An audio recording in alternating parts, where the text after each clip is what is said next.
Forever Motorsports, and we have just had Prix Practice 1 and of Saudi Arabia, which is the second Grand Prix of the season, and the Red Bulls have pretty much picked up where they left off from the first race weekend, coming in as the first and third fastest of the first practice session. So yeah, whatever they've done over the last few days has been enough to keep them going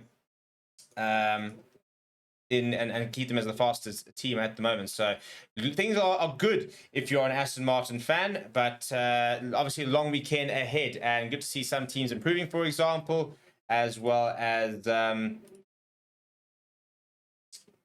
to see that for example, Fernando Alonso's up there. So we're going to look at some of the times in just a little bit, as I'll give you a bit of a recap on what we saw across the session. But before we do, please do smash like on the video. Please do subscribe to the channel as well. Right, let's have a look, shall we, at exactly what we saw in that first session. And that is what we had. Let's go through it, shall we? In first place, the fastest in the session there was Max Verstappen. He did break that 1.30 barrier, which we expect to see in sort of qualifying. That's kind of sort of there and there about what you'll need to get through the first two qualifying sessions.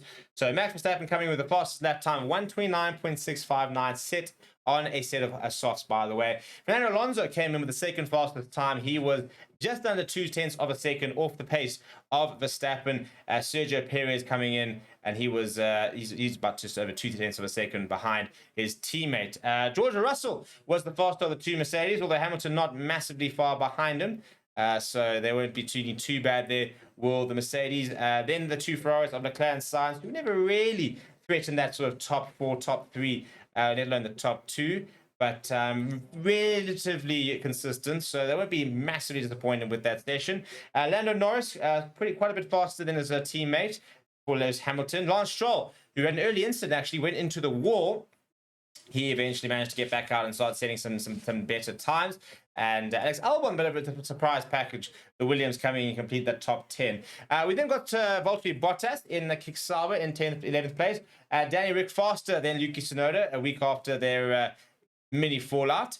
So apparently it's all been sorted, but he came in at 12th fastest. Then you've got Ocon, Sargent, Piastri, and Tsunoda. So Tsunoda sitting 1.3 seconds behind Max Verstappen, Pierre Gasly, and then Zhao Guanyu bringing 17 and 18, and another disappointing session for the Haas, which came in at 18th, 19th, and 20. They sit, Magnussen currently almost 10 or 2 seconds off this the pace of Max Verstappen. So an interesting session. The track temperature was quite warm. It'll obviously be a lot cooler in the second practice session, which will be at night. There obviously is a night race as well. So we have to wait and see exactly how it all sort of plays out over the next few days. And the qualifying will be at 8 o'clock local time tomorrow night, I believe.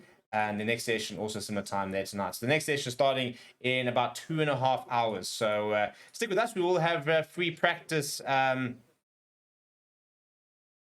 coming up we'll have qualifying for FP2 coming up in a little bit, which we'll cover, and then we'll be live once again. Well, I'll be live with you to commentate the next practice session, which is at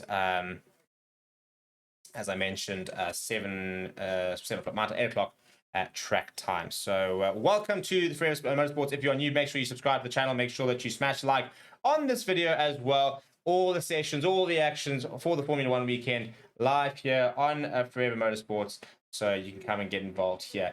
And we'll see you guys in a little bit. In fact, there's something actually I also wanted to check. And I want to give you an update on some news, by the way. So there is some news that is happening, and very interesting to see what goes on in the next few days. So a bit of an update on the Christian Horner situation is that the complainant in the case against him has apparently been suspended by Red Bull. So it's quite a big update.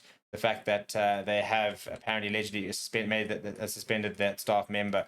So Red Bull seems to be taking quite a hard line and backing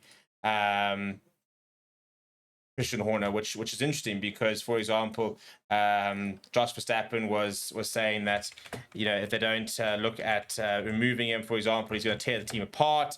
And so the fact that they have backed him to the point where the other employee has been suspended is a very bold move if it is true. We haven't had official confirmation, but that is one of the reports that has come out in the last few hours. That came out just before the free practice session, actually. So we'll have to wait and see in exactly what happens over the next few days, whether we can get confirmation of that, and whether we will see Christian Horner leave Red Bull or not remains to be seen. But yeah, we will be back a bit later to cover the next session, so make sure you don't go away. Please do smash like the video, as I mentioned, subscribe to the channel as well, and I will see you guys in a little bit.